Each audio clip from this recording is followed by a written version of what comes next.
I've got a really great arm sculpting exercise for you today. Now this is something I call the saw, and you'll see why in a moment. But what I've done is I've taken a traditional dumbbell row exercise, which is, usually a fairly good upper back and arm sculpting exercise, but I've made it better. And the reason for this is because when you're doing a dumbbell row exercise, if you're not familiar with it, you basically just bend over a bench, you have a dumbbell, and you pull it straight up. Gravity's doing half the work here, so when you actually lower the weight, most people just tend to drop it.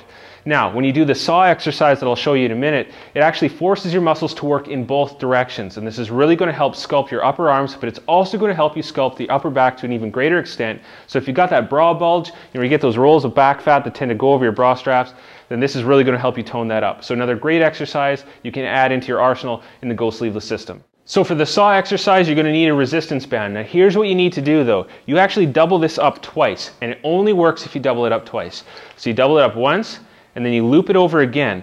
Now what you do is you basically just take your hand, grab it in the middle here, and then grab the handles at the same time. So this is going to give you a nice, thick, heavy band to work with. You then wrap this around your left foot, and you'll do the opposite side as well.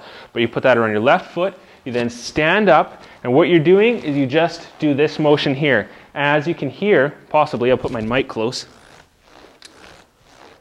it sounds like you're sawing, and that's exactly what we're looking for here.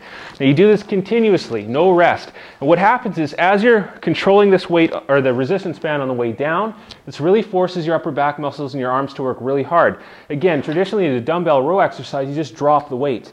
But here what we're doing, because the resistance band has so much tension at the top, and it's pulling you down, it forces your muscles to work hard to control it so you don't just snap back.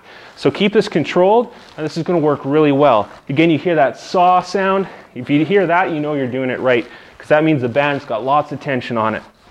Same thing for the opposite side. Remember to keep that loop. Put it around the bottom of your foot. You're going to grab just like that. Make sure it's centered. Keep your back nice and flat, and then just row. Get that saw sound. You know you're doing it right. So give that exercise a shot. Remember, you need a resistance band. Use a light resistance band. Double it up once. Wrap it around. Double it up again. Put that under your foot, and then start sawing away. Great exercise for you. Again, I'm Coach Ryland from GoSleeveless.com and CoachRyland.com. Take care, and I'll talk to you later.